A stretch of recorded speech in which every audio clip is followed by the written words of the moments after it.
How many questions to attempt.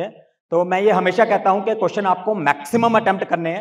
अगर 200 questions आते हैं तो आपको 185 190 से ऊपर अटेम्प्ट करने हैं। पर्टिकुलरली जिसमें आप 2 ऑप्शन रूल कर दिया आउट, उसको तो छोड़ना ही नहीं है। अब 90% स्टूडेंट्स क्या कहते हैं कि अगर मैं 25 तुक्के नहीं मारता तो मेरे मार्क्स बेटर होते। सबको लगता है ये? किसको नहीं लगता ये कि मेरे ही तुक्के गलत होते हैं? किसको नहीं लगता?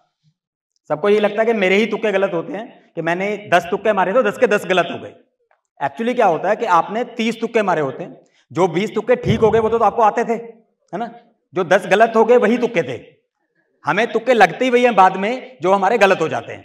जो हमारे ठीक हो जाते हैं वो तो हमें आते थे, क्योंकि मैंने कुछ लॉजिक लगा के लगाया था। उन 10 में भी लॉजिक लगाया था आपने, पर वो गलत हो गया लॉजिक।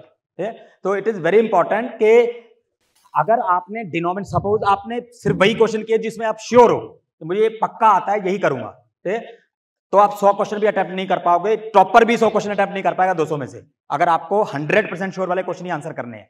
और अगर आपने डिनोमिनेटर इतना कम कर दिया तो कभी मार्क्स आएंगे नहीं आपके। So that is very important, you should attempt maximum number of questions. आपको सिंपल से एग्जांपल देता हूं, 1/4 नेगेटिव मार्किंग होती है नीट पीजी में। अगर आपने 5 तुक्के मारे और सिर्फ एक ठीक हो गया गलती से, तो आपके 0 हो गए, 5 छोड़ने के बराबर हो गए। बट अगर 2 ठीक हो गए तो आपको एक्स्ट्रा मार्क्स मिल गए, है ना? और आप कहोगे कि अगर एक भी ठीक नहीं हुआ 5 में से, तो अगर आपका 5 तुक्कों में से एक भी ठीक नहीं हुआ तो मान के चलो आपकी किस्मत है ही नहीं, कुछ भी कर लो नहीं होगा।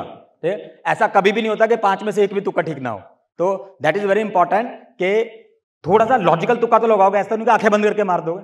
तो जिनमें आपने 2 ऑप्शन रूल आउट कर ली वो तो कभी नहीं छोड़ना, क्योंकि 50% चांस ऐसे ही होगा।